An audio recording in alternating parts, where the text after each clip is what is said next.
They're buggy, they're nerdy, they're talking six legs, buzzing on the airwaves with their field note pegs. From beetles to bees, they just can't get enough. Geeking out on bugs, yeah, the nerdy stuff. Not for fame, not for clout, just because they care. It's the Bugcast, boys and girls, science in the air. Hey everybody, and welcome to No Ifs, Ands, or Bugs About It, the BCE Podcast. I'm your host, Adam Holt, coming to you from Hawaii. And today we have a special guest in the house, Shep, right here next to us, coming from Rose Pest Solutions over in Michigan. And for everybody out there listening, just remember that if you are listening, please share this with your friends, your family, your niece, your nephew, any of those future entomologists out there, because this is a platform to help them figure out maybe what direction they want to go in their career. And without further ado, again, we have Shep right here. So I'm going to let Shep introduce themselves more, because saying their last name, I do not want to butcher it. So Shep, welcome to the show. Thank you, Adam. And yeah, I go by Shep. So my government name is Mark Shepardigian, but please call me Shep. It just makes it easy. Throughout my career, I have worked with other entomologists whose names were Mark with big long last names, and I still do to this day. So I'll be Shep. I love it. I love it. Thanks again, Shep, for joining us. And, let's get this thing kind of rolling. I know we haven't talked in a while, but I think most of the listeners here are wanting to know more about you, what your background is. You're definitely unusual, I would say, from the, perspective of you've been in the same actual, job for a long time. A lot of these generations now, like for me specifically, I've never been in a role for more than 4 years. Ever. And I think it's because I have a little bit of ADHD and I just get really bored. And so if I'm not challenged, then I'm not loving it. And if I don't have opportunity for growth, I'm also not loving it. And so, but yeah, tell us more about you and Rose and how long you've been there and all about that. Wow. Well, I've been with Rose since January of 1987. So that was 38 years ago as of January. Congratulations. Love this job. It's a story. I got into the industry in 1983, and I worked at a small company, not middle of nowhere, out in Georgia, not Atlanta. So that's middle of nowhere, right? No, right. We were in Athens. We were out of Athens anyway, and. I worked there for a year. That's when I realized how much I really love urban entomology and urban pest management. I went to Michigan State, and what a fine school, but they haven't got an urban entomologist or an urban entomology program, so I did not know about it. Back in those days, in the 80s, it wasn't much of a thing. We were at ESA, at the Entomological Society of America. That existed back then? It did. And we were stuck in with row crop entomologists, I think, at the time. And over the years, things have changed a little bit, and we're a little more not adequate. We're legitimate now. Okay. And so I didn't know what an entomologist did. I figured I'd put off unemployment for a few years. And I was actually headed for graduate school, but I never made it. And trying to decide what an entomologist did, I found myself in Athens, Georgia. I was on the cusp of going to UGA for grad school, but things did not go my way. We had this here recession going on, and I got a job with a pest management firm that had been started by an old mosquito dipper from the war. He was a University of Florida graduate and came back from there we go, World War II. Right. And he started his own pest control company with his brand new stuff called DDT and chloridane and some other cyclodines. That's what we used. And fair. It changed everything. And I he thought I got me a Yankee trained entomologist. He was excited. Oh my gosh. It was a small company. I worked there for a year before I realized this is pretty small, industry's pretty big, and Right. I ended up going to Indianapolis, filling a hole that had been left by Stoy Hedges, who Okay. had Big who had name. yeah had left. He was working for Pest Control Services Inc. or Pesco Everclean, Indianapolis, the pest control company that had been started by Lee Truman. Okay. And with that, they were looking for a new entomologist. I took the job because I knew who Lee Truman was from the book that was on our shelf. Right. Got there, and Dan and Bonnie Everett owned it at the time. I did work with Lee Truman for a while, and that was education in and of itself. I bet. Ended up meeting lots of wonderful people, including all the folks at Purdue and Bobby Corrigan, who was the ongoing student, the everlasting PhD. Right. What do you And call it, the Van Wilder? is it? I'm being funny, like the Van Wilder, right? Because he went to school forever to get his PhD. Yeah. That's it. And but hey, Bobby, I don't mean nothing by it. He was a great guy, and Right. instrumental in as a mentor and looking after me. So, and it appeared after about 3 years that this isn't really a big enough platform for what I wanted to do, and Right. and on my way home one day, I prayed to my God, as I do, and I said, I have got to get another job. That night, I got a phone call from a man I did not know. Phone rang, and it was Russ Ives of Rose Pest Solutions, who said, I hear you're an entomologist, and we need one here in Michigan. Of course, I'm a Michigan boy, grew up here, and I Okay. thought, this just might be for me. Took the job. 38 years, here I am. Oh my gosh, that is insane, Shep. Thank you for sharing all this with us. So let's rewind kind of back in time. So when did you get your BCE? Now that I'm hearing that ESA has been around for so long.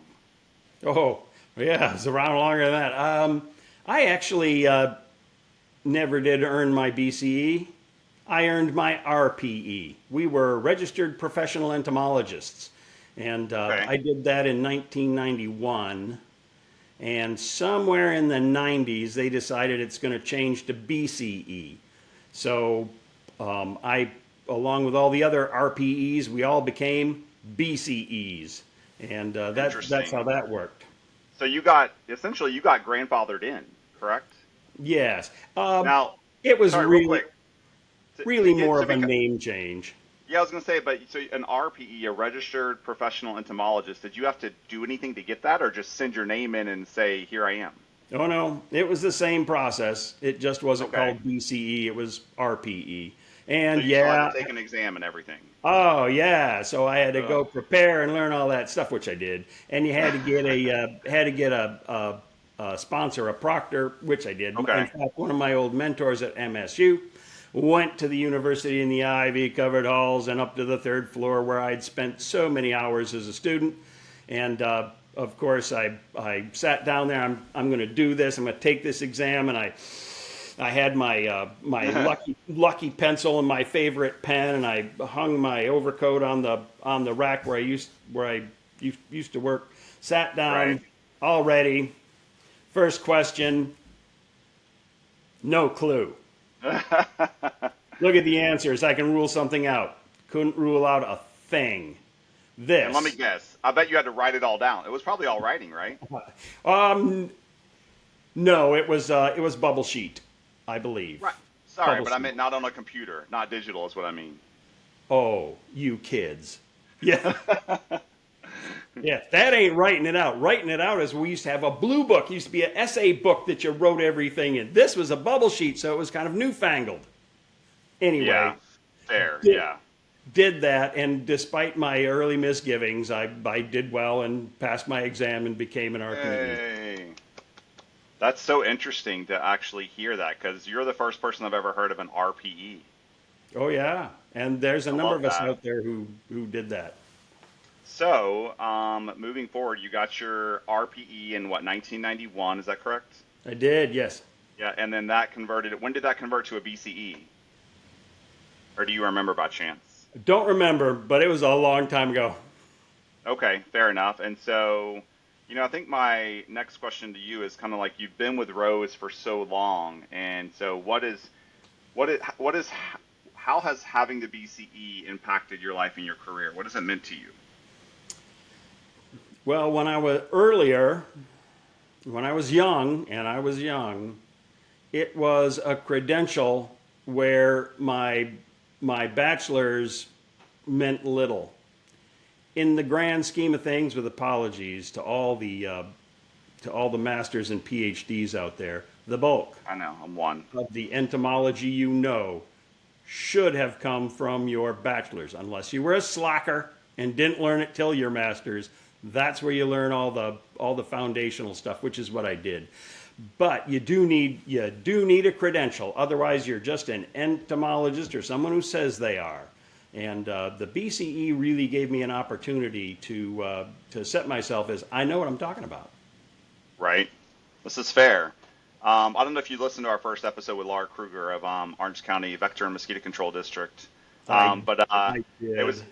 yeah, it was very interesting to learn from her. I'm even on the certification committee, but I've unfortunately kind of come in later in my career because I haven't had a lot of time. But basically, learning from her about how essentially you can get your BCE even if you have a degree in a biological science. However, you still have to have those 4 classes in entomology.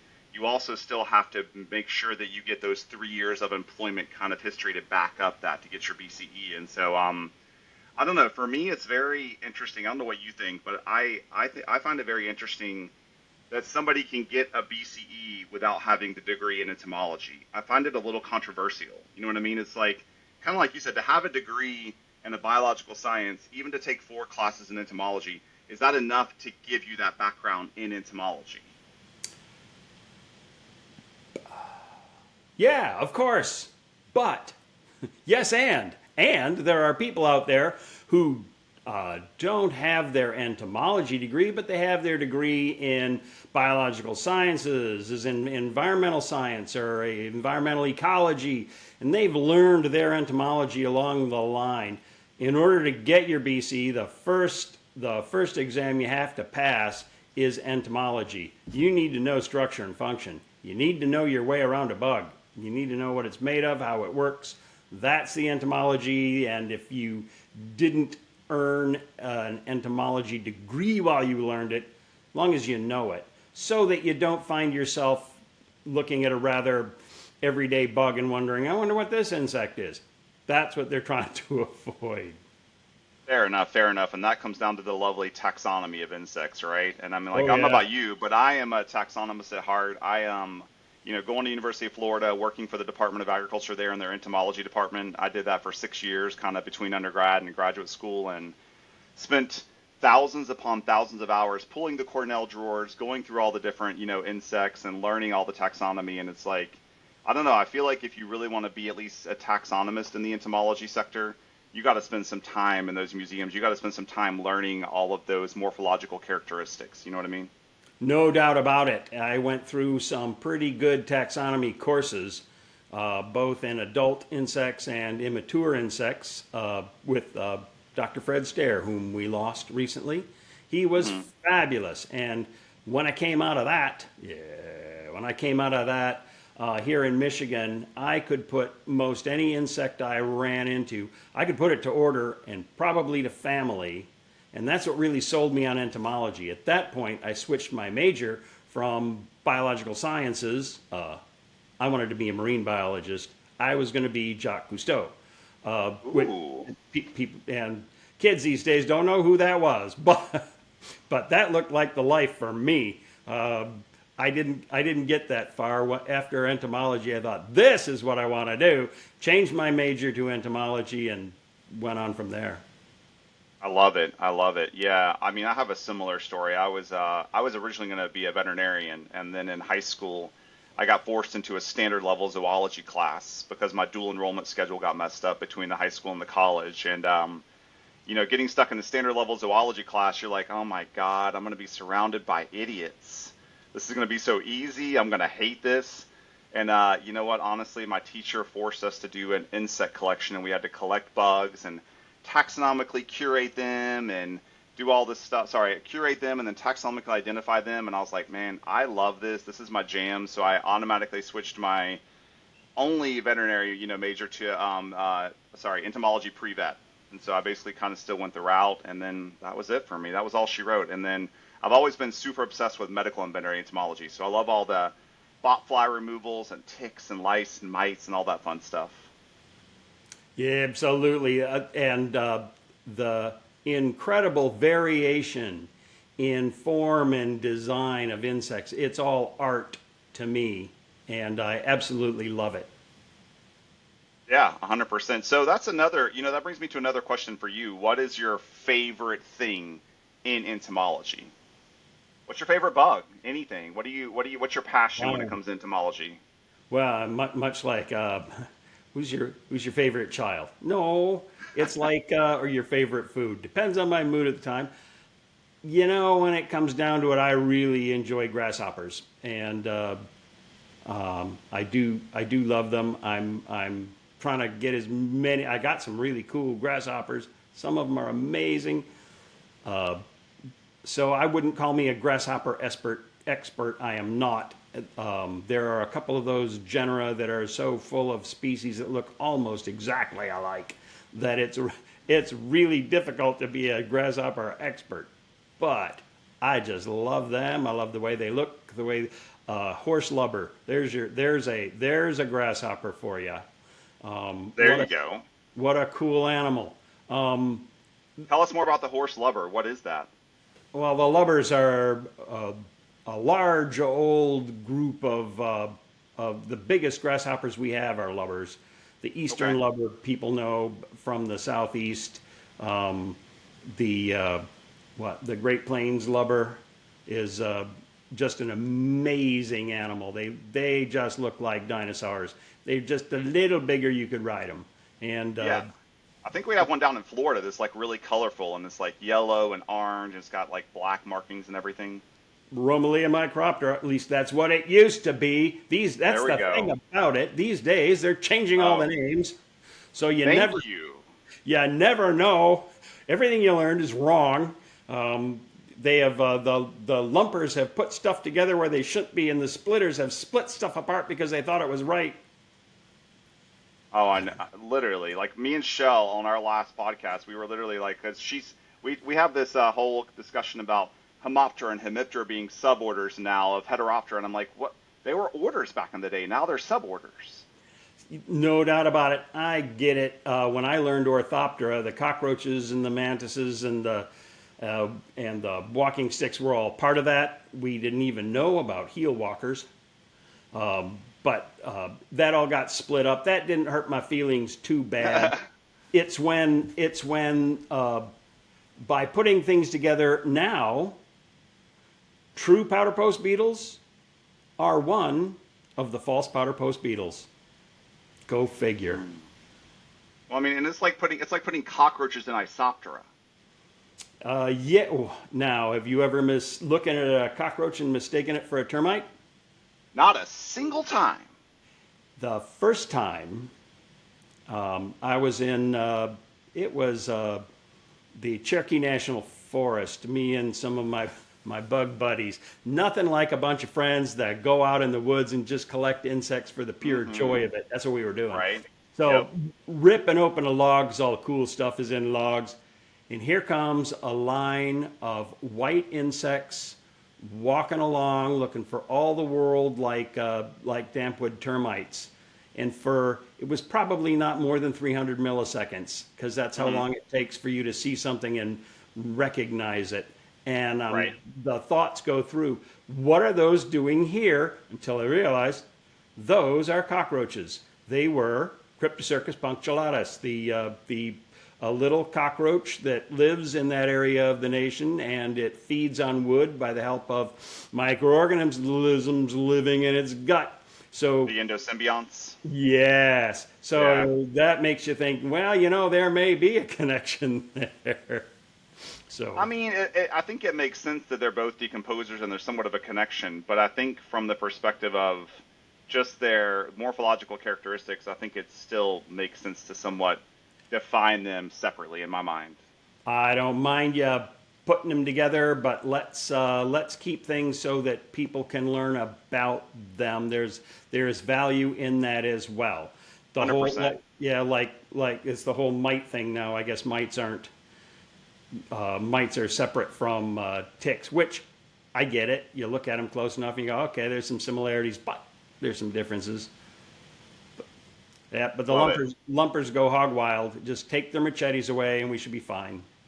Love it, love it. And I love the story of going stomping through the woods looking for stuff with your friends. I'm a big blacklight fan, so I love to put out a white sheet with a blacklight and just see what comes to it, Oh yeah, Grab, and we grab your favorite beverage. we would yes we would do that. You need a lawn chair and a cooler and a cigar and maybe some imported scotch. But wait, Only if you're old enough, folks. they come to you, but and you're with your friends. You got to remember that friendship generally dissolves on the bug line. So somebody like moves up. What do you got? The answer is nothing. And that's when you know. Oh my God. Oh, you got something really good. No, I didn't. I love it. Yeah, most people run whenever they see the roadkill in my car that I pick up off the road because I'm just trying to collect all the ectoparasites off of them. Need a pickup, dude. Yeah, fair. That is true. I just use a plastic container. It works. Plus, it keeps all the ectoparasites contained in the plastic container. And that's What a why you pick them up concept. anyway. Absolutely. Right. So let's go back to ESA. I know so you've been a part of ESA this whole time. Is that correct? Oh, yes. I believe I was a member as a student back in the 70s. I joined again in the 80s. And and so ever since, and got my certification, RPE at RPE. 91. Yeah. Yeah. So how has have you always been actively involved in ESA? Like how has been being a part of ESA also impacted you? I have not been as active in ESA as others have, and I use it because now as an urban entomologist, the Urban Entomology Conference is far more valuable, but you really got to stay grounded in all of entomology, and that requires you to go to ESA where everything gets talked about, even groups that you don't study, even insects that aren't urban pests. You got to stay broad focused, and you got to keep the relationships up. It's all about who you know. This is fair. For anybody listening, networking is crucially and vitally important. If you don't have a LinkedIn and you're listening and you're a college student, get it now. Start it now. Put everything on there. Like, you just blow it up. If you want to go check out mine is so overloaded, people probably hate to look at it. But, that's what it's there. It's basically your living resume, right? And so, Shep, I was wondering if it's okay if we talk about Upmatic for a second and tell everybody Sure. about that and what it is and, how they can maybe become a part of that in their future. Close to my heart. This goes back to Copasan, which is where you and I met. And Copasan was a consortium. It was a partnership of privately held firms that could work together to compete with the national firms, so that we would be able to provide service to a client who had locations all over the continent, and that was good. The business model was terrific. It worked wonderfully through the 70s and 80s and into the 90s. As the industry began fracturing and agglomeration took over, where big companies bought little companies, it was hard to keep the roster up, and I think that's where things really kind of changed for Copasan. But the one thing they did that was really great was to let all of their technical people get together. They also did this with operations and sales, so that they could share knowledge and spend time together. Now, we all know what the salespeople did, but the bug people, this was the best training I could have for a young technical director who had to support an urban pest management firm. I would run into things I've never done before, but there was someone in the group who had done it. And even if they didn't know what to do, they were ready, willing, and able to tell you what not to do. Well, I don't know how you're getting out of this, but here, let me tell you what don't do. And they had the stories, always willing to help. Started out as a young buck, just needing to know a lot of things. We shared what we needed to share. And as the years go on, more people come in, and then you become one of the ones who can share what you've learned. That's what Copasan gave to us, the Copasan Technical Committee. But when Terminex acquired Copasan and dechartered the CTC, and there we were faced with this is all going away, but we would not go quietly into that good night. We decided that, this isn't happening, and so we incorporated, and from the ashes came the Phoenix. This time, not only will we be able to do everything we did in CTC, we won't be beholden to the board, which were having us to do various projects and things. We could do what we want to do. And that allows us to take members from all kinds of companies, not just Copasan firms. And so it's really made an opportunity for its members to learn how to be a technical support person to support a company. What a fabulous resource that is. I love it. No, it's, even the short time that I was able to be a part of that committee with you guys, it's a great place for all of us nerdy entomologists to come together and teach each other stuff that's all of our, what I'll call our specialties. I mean, I think I was there, talking about electronic rodent monitoring, and things that were coming on the rise. And it was just, again, a great opportunity for all of these nerdy entomologists to come together. So for everybody listening, obviously, if you want to become part of Upmatic, that does not require you to be a BCE. That does require you, however, to be in a higher level role with a pest control company. Is that correct? That is correct. And you can go to the website. You can find you'll find a link if you want to join. You do have to apply. It's the kind of thing where we could conceivably grow so fast that we swell up like a tomato and pop. We don't want to do that. So we try to keep a governor on things, but we're certainly open to new members. So yeah. And what is that? Is that upmtc.org? I think that it is. I've got it as a link, so I don't ever look at that. But when you get there, there is a mugshot of a large cerambycid, and that's how you know you're there. All right, folks. Well, for anybody who's listening, whoever wants to consider Upmatic, feel free to just give me a shout out, and I can get you connected with Shep, and we can get you on the potential journey to congregating with other nerdy entomologists. There you go, hobnobbing with your fellow wizards. There you go. And that just brings us back again to how important networking is, folks. If you're listening and you're not networking, you're doing yourself a disservice. I mean, I know there's some introverted entomologists out there. I am not one of them. I don't think Shep is either. But, you want to make sure that you're networking and getting out there and just talking to everybody, because it's going to pave the path for your future. I promise you. As a consultant now, I've been doing consulting now for about 5 months, and I never thought I would do this, but I'm so glad I took the leap of faith, and it's allowed me to use all of those networking people that I've met and, kind of start this journey for myself. And so it is very important. With that being said, Shep, I think we're coming up on the end of this podcast. Do you have any final words you want to give anybody? I do. Entomology is one of those amazing disciplines where you can go as far and as fast as you want. You can make something your speciality. You can dig in and learn things that no one has learned before, go places no one's ever gone before. You'll run into things you've never seen before.